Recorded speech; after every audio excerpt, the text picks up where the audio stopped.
On the court, ball dribbling, cashing checks. College hoops, beats, pump, breaking necks. Guns, picks in the air, we ain't playing nice. Best rolling, paper stacking straight ice. Double units fired, man, winners only.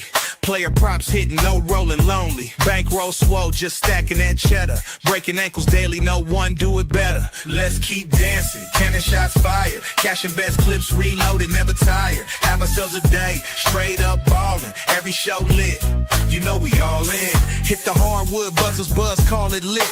Numbers crunch, strategy solid. Hey, what's going on, everybody? We are back here once again to give you the basketball plays, the college basketball plays that pay the bills. I am GunzPicks, and this is the Breakin Ankle Show. You know me as the host with the most support on a podcast, the self-proclaimed CBB GOAT himself.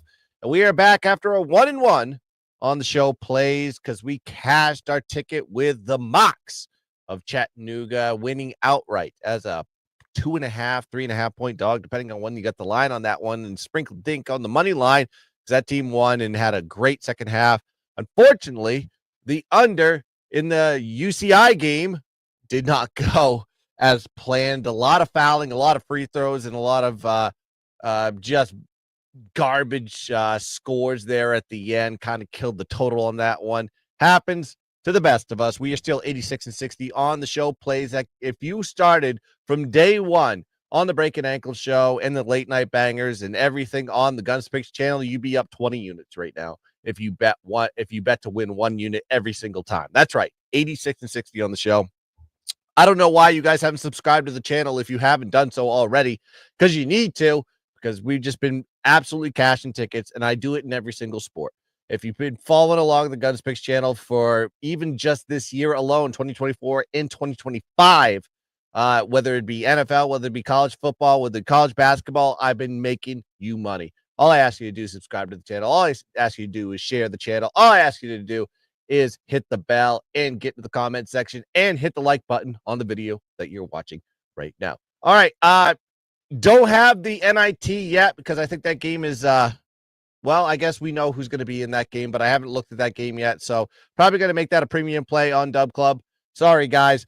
Got to do it for the boys. The NIT championship will be a premium play, but we're going to be talking a little crown because, yes, they heard me on the show yesterday, me complaining that the crown, the college basketball crown could not be bet on in any one of the legal books around my area. Well, guess what? We're back, baby, because the lines came out and now we are cooking. And we actually put some official plays on the crown here. I got 2 of them here to give out to you. So let's start with the first one. That is going to be tomorrow. And it's going to be Butler. Well, actually, yeah, it's going to be tomorrow. It's not midnight yet here on the East Coast. It's going to be Butler versus Boise State here in MGM Grand Arena, Las Vegas, Nevada. 7 p.m. is going to be the tip on this game. And when you look at these 2 teams, the game's going to be decided between the Butler offense versus the Boise defense. Because Butler's offense is stronger than their defense. They're 42nd in offensive efficiency, 75th in field goal percentage, 36 from 3, but they're 282nd in offensive rebounds, and they're 117 from the charity stripe. Then you got to look at Boise's defense, 56 in defensive efficiency, 114th in opposing field goal percentage. They're 2nd in defensive rebounds, so there's a huge advantage there in the boards. Excuse me. But they're 196 in defending the 3. That could be a key situation there if the Butler Bulldogs make their 3s in this game. But when you look at the other side, we have a Boise team that has an edge on the offense versus the Butler defense, because Boise's offense is 48th in offensive efficiency, 104th in field goal percentage. They're 40th in free throw attempts per game, so they get to the line a lot. They're also 27th from 2-point range, and they're 19th from the charity stripe. So they're a good free throw shooting team. They're good inside the arc, and they get to the line very well. They're going against a Butler defense here that is 150th in defensive efficiency, 113th in opposing field goal percentage, 185th in defending the 2, 134th in defensive rebounds. So, yes, like I said, there's going to be an advantage here, and I think Boise should take advantage of inside the paint action, getting rebounds, getting easy buckets, and getting to the free throw line as much as possible. But you look at this Butler team, and we look at the line situation always. When I look at these plays, I see the line, and I look what the books are telling me. To me, this is a better spot here for Boise, looking at the line than it is for Butler, because Butler is just underperformed as these mid-range single-digit dogs this season. They're 1-8 ATS as a dog between 3 and 8 points this year. They're 3-6 ATS in their last 9 games. They're 1-6 ATS in their last 7 games as a dog. So this is kind of a regressing Butler Bulldog team, regardless of what happened in the previous game. And then you got Boise. This is just a Boise line all day long. They're 8-2 ATS as a favorite between 3 and 8 points. They're 4-1 ATS in their last 5 neutral site games. They've just played very good on those neutral courts this season. And they're 7-3 ATS in their last 10 games overall. I think we just got to ride the hot train here with the Boise Broncos here, and they'll get it done for us. By God, Boise -6.5 as play number 1. All right, LBCC in the building. He is a Dub Club member. He is a GunzPicks. He's joining. Let's get him, buddy.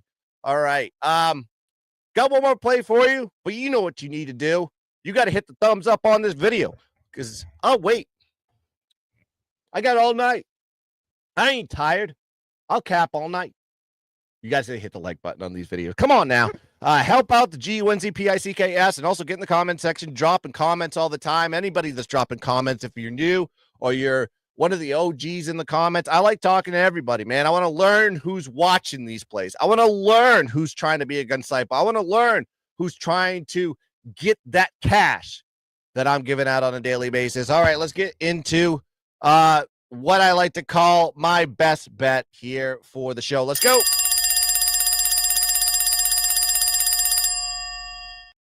Yes, it's going to be the second game on the board, the Late Night Degenerate Special quasi. It's 9:30 p.m. East on this game. It's not quite hitting the 10 o'clock precipice, or it could, depending on how the Butler and Boise game goes. But Nebraska's going against Georgetown in MGM Grand Arena.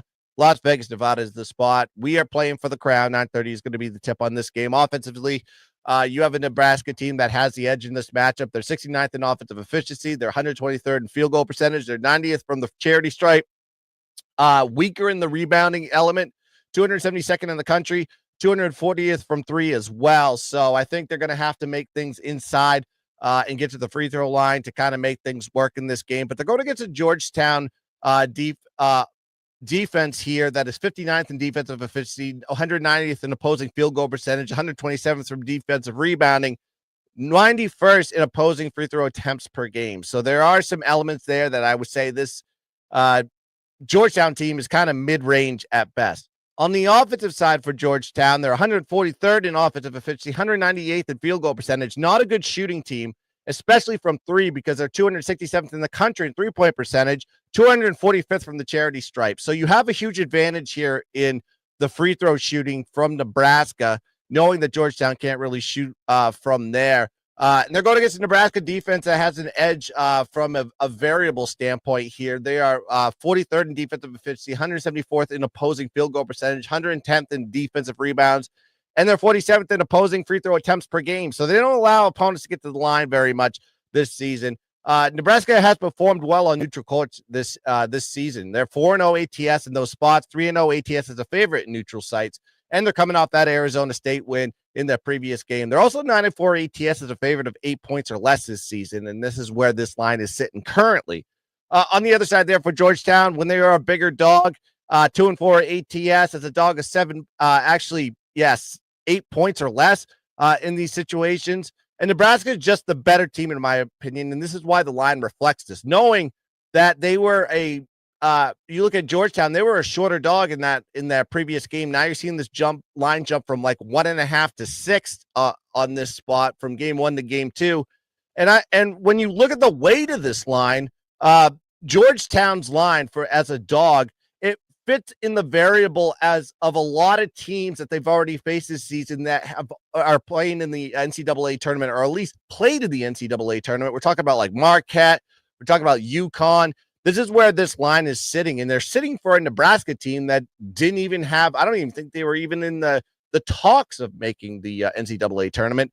So where the line is sitting on a neutral floor tells me it's going to be a Nebraska spot all day long. Give me Nebraska here, -7.5 as my best bet in the CBC for Wednesday. All right, everybody in the chat said Michael B always joining us is all true GunzPicks himself. What up, goons? Chatty. Yeah, Chatty is a cash register. I love the mocks, man. The mocks, the reason why it starts with the money, mocks are money. That's what they are. Mocks are money. Absolutely outright win. As long as they're a dog, man, that team will just keep thumping along, and they are super motivated to go win the NIT, and I can't wait to watch that championship. I can't remember what the championship is going to be on that game. Is that going to be tomorrow? Maybe the day after? We'll have to figure that one out.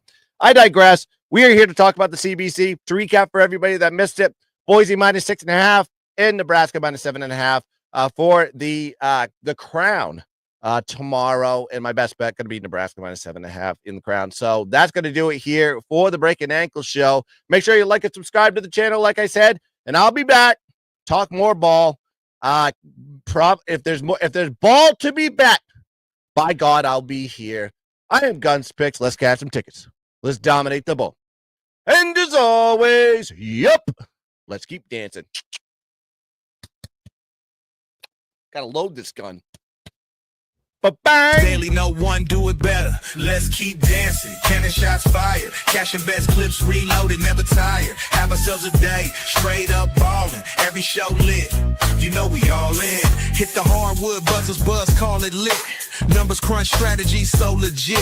Breaking down plays, knowledge deep. College ball savants.